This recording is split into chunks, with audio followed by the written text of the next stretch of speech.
Drew, again, this is not a thoroughfare for forklifts, but if we do have to come down here and we're turning left into the cleaning room and stuff, make sure you're using the mirror. And obviously when you're walking in or coming around that, make sure you're looking for forklifts also, both ways, okay?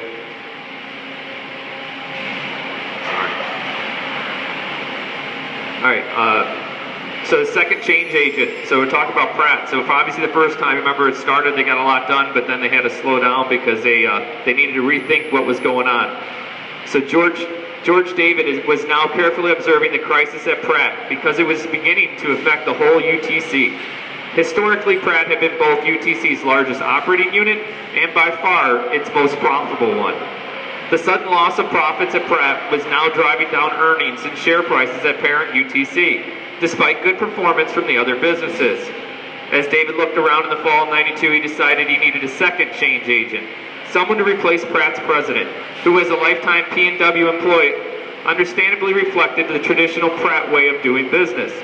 There was one obvious candidate, a 43-year-old Carl Krapek, then serving as president of Carrier. David knew that Krapek understood lean thinking, and he also knew that Krapek would steamroller any obstacle to get the job done. Mr. Krapek, he observed dryly, is the most relentless executive at following up in the world today. We have now heard many accounts of how the light came on as managers first grasped lean principles.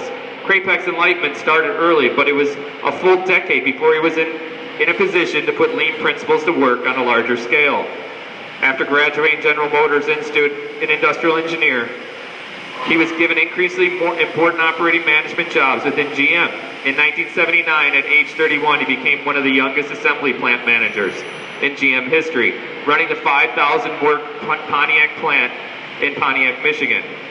One of the most striking features of the plant, as he noted upon first taking over, was the massive inventory of finished engines ready for installation.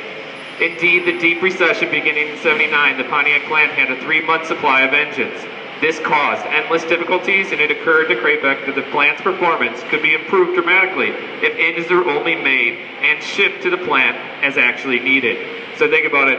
One of the examples we had in our class that Bob and I went to is if we ran our inventory and we ran up a year's worth of inventory, we could shut everything down for a year, right? We don't need to make anything, we don't need to do anything, and everything just shuts down. But obviously you can't keep the cost coming in and you're not shipping, right? So obviously at that year end, then what do? We have to start all over. So that's what the problem with this built inventory. We can't just stockpile because we're just running just to keep machines running. We have to give our customer what they need, when they need it, and how much they want, okay?